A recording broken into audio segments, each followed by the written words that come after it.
FakeTV Box is a recorded production of KlicKNet from mykwame.com studios at 144 Studios, New York City.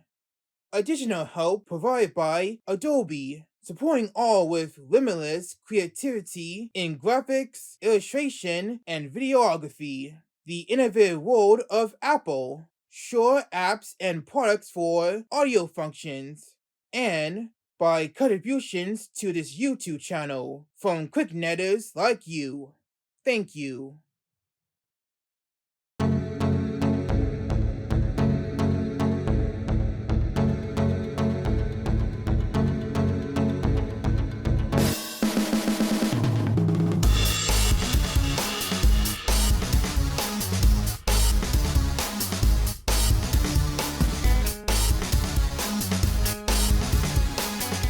Hey there, KlicKNettars!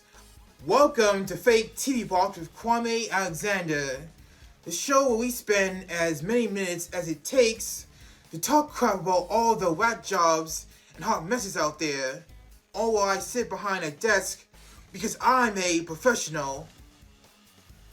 You know, there are some stories and rumors that I never got the chance to talk about in 2023, like the rumors of Universal Studios Great Britain or the election obstruction charges in Georgia against Donald Trump.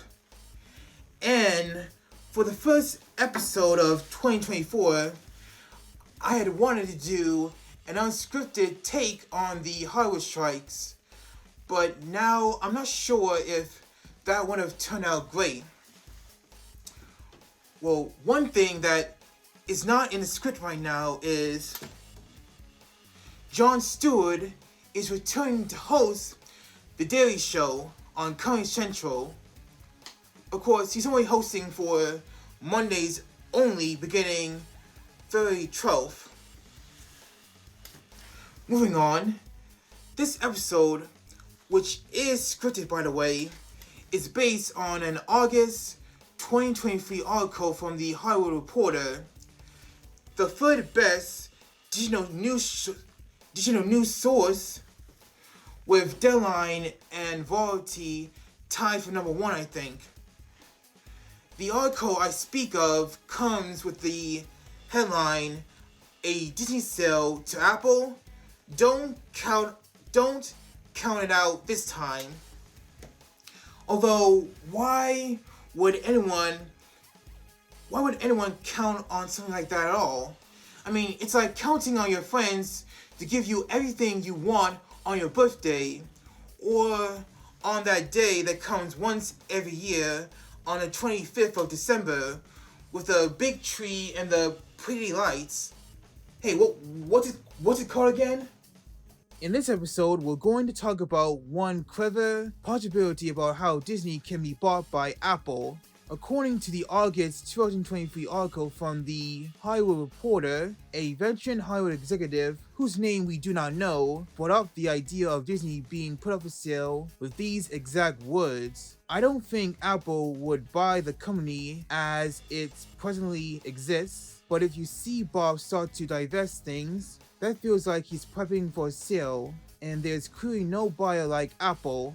Soon after that, Disney CEO Bob Iger sat down for an interview with CNBC and actually said that Disney's linear TV networks like ABC, Freeform, FX, Disney Channel, and Disney Junior may not be core to the company's business. The Hollywood Reporter calls the situation a little more possible to see the outlines of a slimmed-down Disney that could be a tempting acquisition target. THR also says that Apple sits on $62 billion in cash equivalents and has a $2.8 trillion market cap. And while it may be very true that Apple doesn't want to buy a studio, maybe it would want to buy this studio. The one that, despite the challenges of the moment, has a vault full of priceless IP and remains the most valuable brand in entertainment. So in order for Disney to sell itself, it needs to lose some weight, trim the fat, remove the grease, and my favorite expression, eliminate the waste from their booty.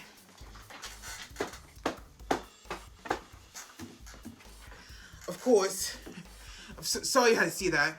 Of course, Disney would have to do all this to avoid blocking from the Federal Trade Commission, who did everything that they could to try and prevent AT&T from buying Time Warner. And in the following year, in 2019, they didn't even lift a finger when Disney bought 21st Century Fox. Because of that, Marvel Studios was allowed to produce Deadpool 3. Deadpool 3, the one and only MCU film coming to theaters this summer. Ryan Reynolds paid me to say that. Now, if Disney does sell some of its linear TV assets to slim down the company for acquisition, how do you determine what Apple actually buys, and how do you determine the fates of other units within the Walt Disney Company? DSNY Newscast wrote a post in August 2023 on its site, formerly known as Twitter, with the following statement: "If Apple were to buy Disney, I could easily foresee them buying the studio/content side of things, then letting Walt Disney Parks and Resorts fold as a new company with a licensing deal with Disney/Apple like Oriental Land Company has in Japan." You can always count on Jack from DSNY Newscast to make sense of anything to do with Disney. I mean, he's even done a whole video on the idea of Disney selling off its assets and why. Take a look.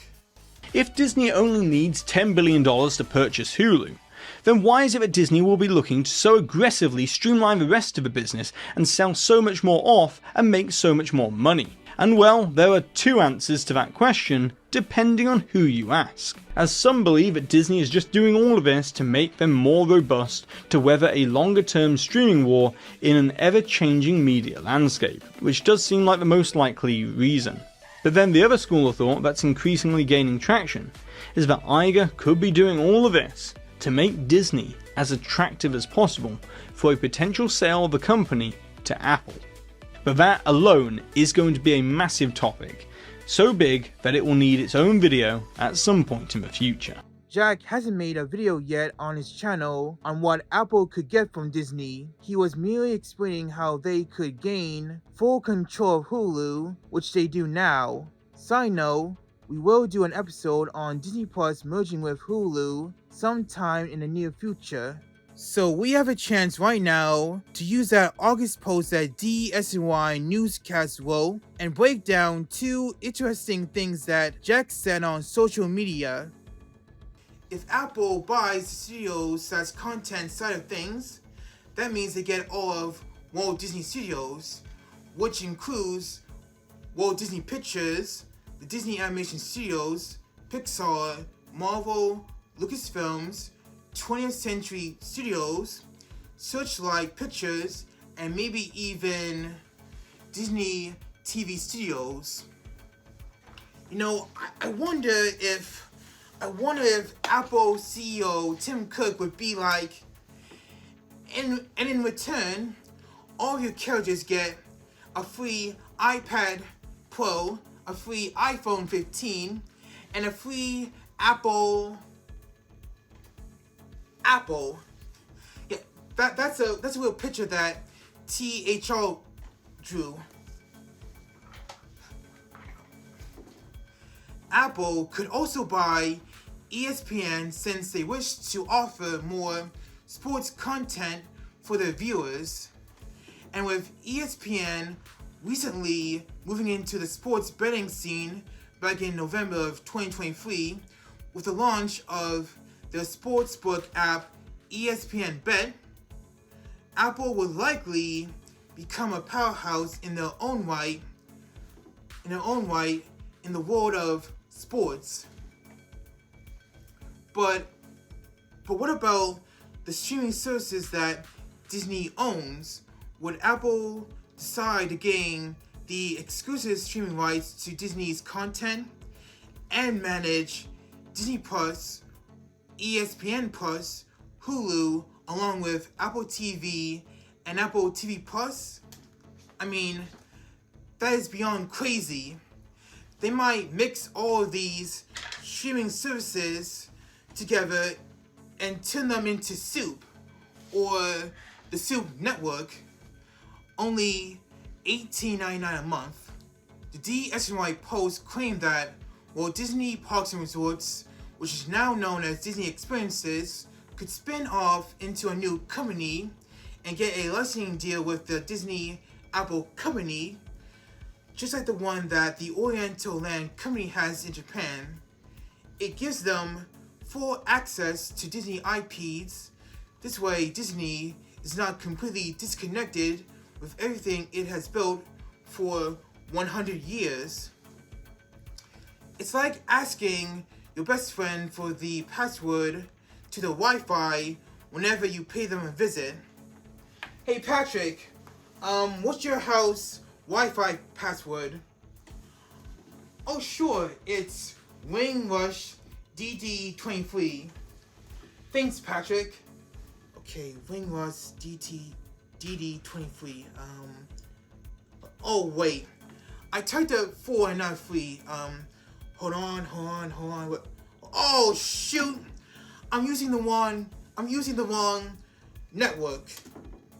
So that's what I think could be the likely possibility if Apple were to buy Disney without Disney having to sell everything to them. But keep in mind, it may take years for such an idea to become a reality. Disney is coming off a disappointing 2023 where not even one of their movies made $1 billion at the box office for the first time since 2021. Apple, meanwhile, will look to push more content into Apple TV Plus. And if it had the IPs of Disney at its fingertip, then it could become a big contender to dethrone the streaming giant Netflix, who recently made a deal to get into the wrestling business. We'll have more on that story next time. But for now, that's our show. Thank you so much for watching.